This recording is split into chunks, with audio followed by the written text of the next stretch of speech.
Buenas tardes, hermanos y hermanas. ¿Cómo se sienten todos?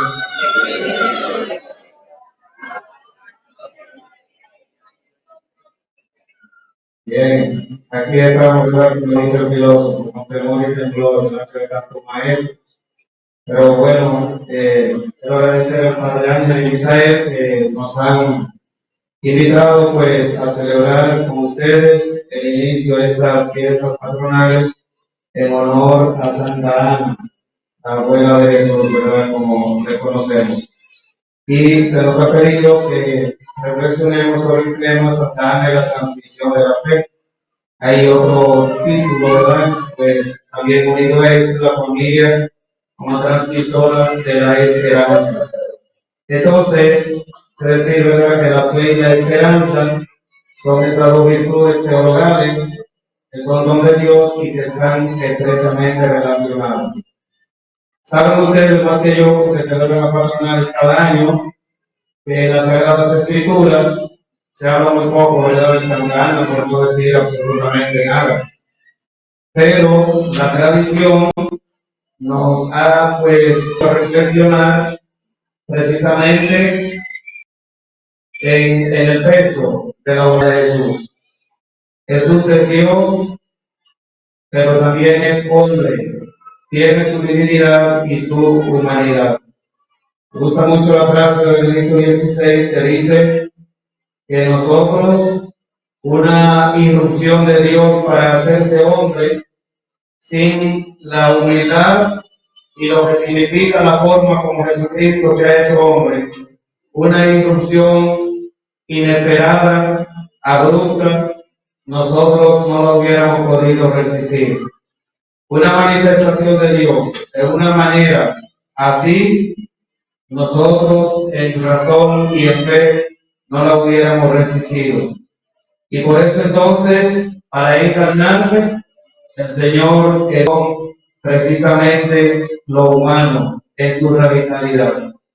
Y por eso nosotros decimos, ¿verdad?, con mucha firmeza, el Hijo de Dios, dice Romanos, Gálatas 4:4, nació de una mujer, del linaje de David, y dice Juan también en el versículo 14, capítulo 1, el verbo de Dios se hizo carne y habitó entre nosotros. Entonces, no solamente es la novedad del cristianismo y la humanidad, sino que es la novedad también que nos lleva a nosotros a poder entender la pedagogía de Dios. Y entonces, en base a esa humanidad unida a la divinidad que no aplasta, sino que asume, precisamente, pues esto le ha dado la potestad a la Iglesia, iluminada por el Espíritu, para considerar entonces que Jesús no solamente tuvo a María por madre y a José por padre adoptivo, sino que también tuvo unos abuelos. Y una abuela entonces como Santa Ana, muy especial. ¿Por qué nosotros podemos atrevernos a poder reflexionar y hablar de Santa Ana sin la necesidad de que tengamos una biografía de su vida? Porque no le interesaba a los autores sagrados escribir biografías. La Sagrada Escritura no es un libro de biografía, es historia de la salvación. Y por eso se recogen en ella, aunque a veces aparecen vestigios de acontecimientos históricos, pero en definitiva lo que hay en las Sagradas Escrituras es mensaje de salvación. Entonces, como cuando un atleta o un deportista, levanta la mano lo que son atletas, o tiene destreza para un deporte. Doctor Luis, por allá está levantando los manos. Entonces, queridos hermanos y hermanas, para uno jugar bien, ¿qué tiene que hacer? Tiene que entrenar bien, ¿verdad que sí? Hay que entrenar. Entonces, digamos que lo decisivo para que el juego pueda ser de éxito es precisamente lo que ocurre en el campo de entrenamiento. Entonces, comúnmente los entrenamientos nadie lo ve. ¿Qué es lo que nosotros los fanáticos podemos ver de un jugador? Es el éxito o el fracaso cuando le toca jugar. Pero cuando está entrenando, su disciplina, su dedicación, eso comúnmente nadie lo ve. Entonces, así tenemos que decir también de la vida de Ana. La vida de Ana nadie la puede conocer, pero por el fruto, por el juego, se nota que el entrenamiento fue bueno. ¿Y cuál fue el fruto de ese entrenamiento?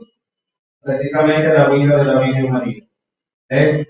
Entonces los papás son buenos, los papás, papá y mamá entrenan bien cuando el fruto de ese entrenamiento se ve precisamente en la vida cotidiana de los hijos en la sociedad. Entonces, por eso nos aventuramos a decir, Ana entrenó bien y su entrenamiento fue precisamente acompañar a María y un acompañamiento sobre todo, ¿verdad?, en el ámbito espiritual. Y así también entonces como abuela supo precisamente acompañar bien a su nieto, que fue Jesús. Ustedes y yo podríamos decir, bueno, pero si Jesús era Dios, ¿qué necesidad tenía de entrenamiento? Y aquí es donde está la complejidad y el misterio de su condición humana y divina. Porque siendo Dios, desde su humanidad iba logrando ese crecimiento, ¿verdad? Iba logrando ese crecimiento. Jesús, por ser Dios, no siempre se quedó siendo niño, aunque nosotros tenemos devoción especial al divino niño.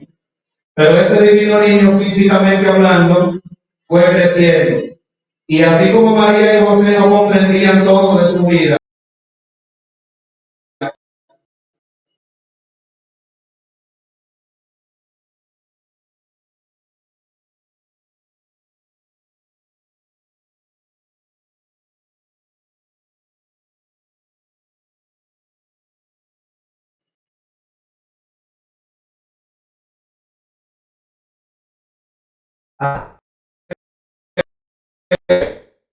por el fruto que vemos en ella, que es María.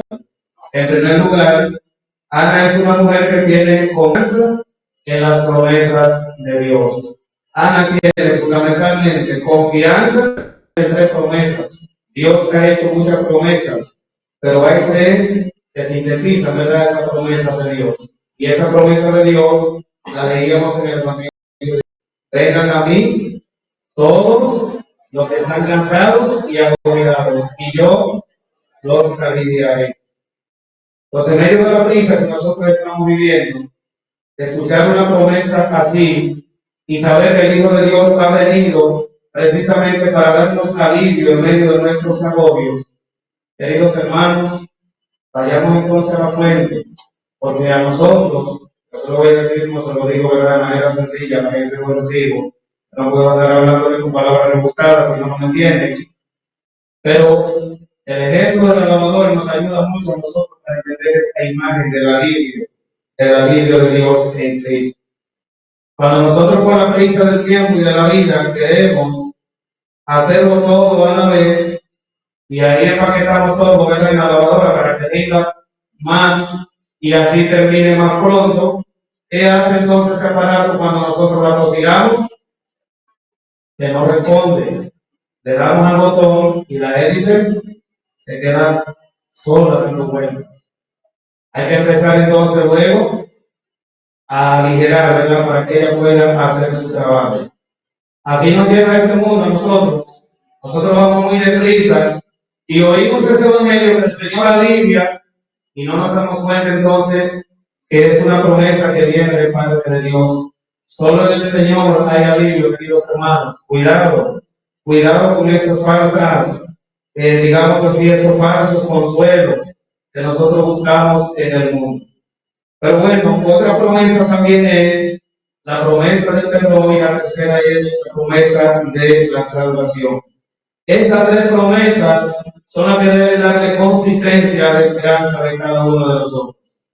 Y aunque Ana no había escuchado esas promesas de parte de Jesús, pero las había recibido también de parte de Dios, su confianza en las promesas de Dios le hizo a ella justamente permanecer en la fe, porque no la veía como una realidad lejana, sino que la veía que se iba cumpliendo en su vida. En segundo lugar, Ana nos enseña también el valor de la humildad y de la entrega desinteresada. ¿Y qué significa ser humilde? Ser humilde no es otra cosa sino que tener esa docilidad para nosotros dejarnos guiar por la voluntad de Dios y por su palabra. Dice San Agustín, el orgullo es hinchazón y la humildad hace grande el corazón. De manera que si nosotros, por nuestra soberbia, por querer anclarnos en nuestros criterios, nuestros caprichos, y la vida y el mundo dependen de mí, como si yo fuera Adán, ¿verdad? El único que tenía la posibilidad de hablar así era Adán, porque Adán no tenía historia. Adán fue creado y se acabó, el primer hombre de la humanidad.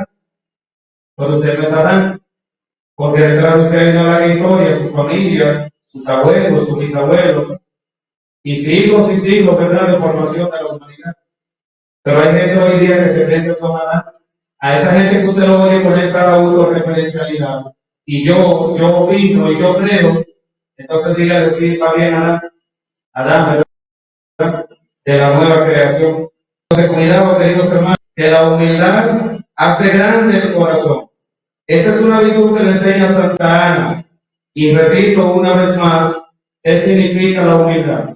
La humildad no es otra cosa sino que tener el corazón y la mente, todo el ser, con esa docilidad para la voluntad de Dios. ¿Cómo respondió María a la llamada del Señor? He aquí, ayúdeme, qué bueno, sí mismo.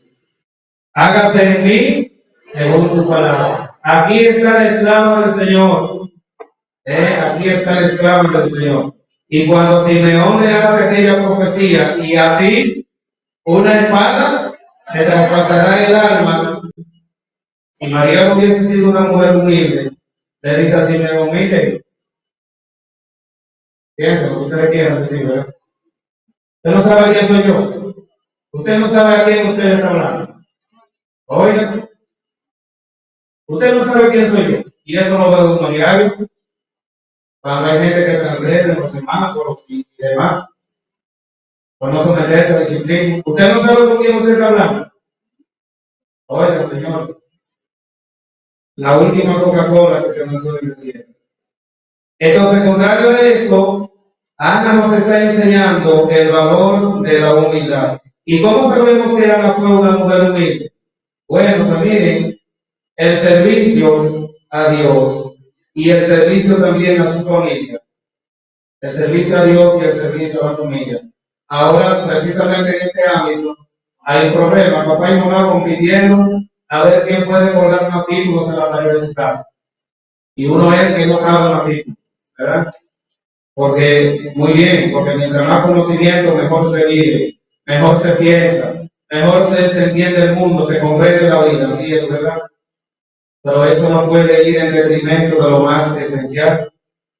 ¿Dónde están los títulos que están colgados en la pared de Ana y de María? No hay ninguno. Pero ¿cuál es su grandeza? Atención, que no estoy motivando, ¿verdad?, el analfabetismo ni ignorancia, nada de eso. Lo que quiero puntualizar es que por encima de la voluntad de Dios en nuestra vida no puede haber absolutamente nada. San Agustín, que era un orador y filósofo de lo más grande que tenía su tierra, Roma sobre todo. ¿Y qué hizo San Agustín? ¿Dónde encontró San Agustín la verdad? ¿Dónde la encontró? ¿En los títulos? No. Ellos se convirtieron en un medio para él llegar a otra realidad mucho mayor, que fue servir a Dios. Como lo hizo Moisés. ¿De qué le sirvió a Moisés? ¿Por qué fue provechoso el tiempo de Moisés formándose en la escuela del faraón en Egipto? Fue necesario, porque allí Moisés vio cómo se dirige un pueblo, cómo se gobierna, cómo se ejerce la autoridad. Pero lo único es que naturalmente eso, como se hacía explotando a sus hermanos, él entonces eso lo invirtió. Y por eso el Señor después le dice, tú vas a gobernar lo que aprendiste malamente porque te lo he enseñado, ahora tú vas a voltear la hoja, tú vas a gobernar, pero lo vas a hacer no en nombre tuyo, sino en nombre de Dios. Ya voy terminando, no se preocupen, ni se desesperen. Esta hoja solamente le quedan 2 líneas. Otra cosa también, queridos hermanos, que enseña Ana como madre, como abuela, respeto por la familia, respeto por la familia. Y eso se traduce para nosotros en una llamada hacia la cultura del respeto por las personas mayores. El día de Santa Ana y de San Joaquín, el domingo siguiente, hace ya 4 años que el Papa Francisco quiso establecer esta jornada mundial de los abuelos y personas mayores, porque estamos en una sociedad y en una época histórica que él ha denominado como la época del descarte. Los abuelos no somos nada en la casa y por eso entonces se le margina y se le maltrata, porque ya no producen. Eso, capitalismo puro, ¿verdad? Capitalismo puro. Usted es útil mientras puede producir. Cuando usted ya no produce ni genere nada, a usted se le considera como un problema del que hay que deshacerse cuanto antes en la casa. Entonces, Ana, repito, es sinónimo de respeto por la familia, porque así ella lo vivió. A los jóvenes que están aquí, qué bueno, tantos jóvenes aquí, adolescentes, no olvidemos que nuestros abuelos, nuestros padres, dice las Sagradas Escrituras, hasta en la vejez seguirán dando fruto. Y cuidado, ¿verdad? Porque como se nos va metiendo esta cultura de individualismo, de egoísmo y todos esos sismos que andan por ahí, entonces no cuenta la vida del abuelo o del abuelo. Cuando tu abuelo te invita a rezar el Santo Rosario, precisamente dando ese campo de entrenamiento que te llevará a la vida y ese juego de la vida, después será la oportunidad para que tú no fracases. Porque recordarás que esa Ana que fue ayer la abuela de Jesús, la tienes tú en tu casa también y no seas indiferente con ella. Cuando la escuche o la veas escuchando la misa del Padre Chelo, déjala tranquila, no le mande a bajar el volumen del televisor porque ya no escucha mucho. Entonces, ¿de qué sirve eso y para qué sirve? Precisamente para que entrenemos bien. No solamente María iba guardando todo lo que veía de Jesús en su corazón, también lo guardaba Jesús de su abuela Ana y toda su enseñanza. Por último, Ana nos enseña también el valor de la perseverancia. A pesar de tantas adversidades, mantuvo viva la llama de la fe y de la esperanza. Siempre confió. Para Ana, la perseverancia no estaba en negocio, y no lo estaba precisamente porque era grande su fe. Cuando nosotros no somos constantes, ni perseveramos, ni permanecemos, es porque estamos muy débiles en la fe. ¿Quiénes se devolvieron? ¿Quiénes se regresaron, verdad, cuando iban por el desierto? Aquellos que añoraban su pasado, y ese pasado estaba matizado sobre todo por el comer. Y al volver, allí no encontraron más que la muerte. Perseverancia, queridos hermanos, constancia también, para que permaneciendo y perseverando en la fe y en la esperanza, podamos entonces así también como Ana ver cómo se cumplen cotidianamente en nuestra vida las promesas de Dios. Ahora sí, alégrense que ya termino. Por último, Ana nos enseña el valor de la compasión. Su ejemplo nos inspira a cultivar relaciones amorosas y compasivas con quienes nos rodean. Papa Francisco ha pedido eso a los abuelos y abuelas y personas mayores, el valor de la ternura, el valor de la ternura. Y más ustedes, abuelos, tienen una oportunidad bellísima, porque ahora los hijos, sus nietos, están con más tiempo para ustedes, o con más carencias, si se puede decir. Porque ahora papá y mamá, ¿verdad? Con todo este afán de trabajo para poder darle la dignidad que se merecen los hijos, tienen menos tiempo para estar con ellos. Aprovechen ustedes, queridos abuelos, abuelas, aprendan de Santa Ana y aprendiendo de ella, podamos así entonces nosotros ser compasivos, perseverar, tener el valor de permanecer y ser capaces también, por supuesto, de crear esta cultura de ternura y de compasión que Ana nos enseña. Pues que Santa Ana interceda por todas las familias aquí presentes y que las familias de hoy sean también los laboratorios de las futuras generaciones que tendrán el reto de transformar para bien nuestra humanidad. Amén.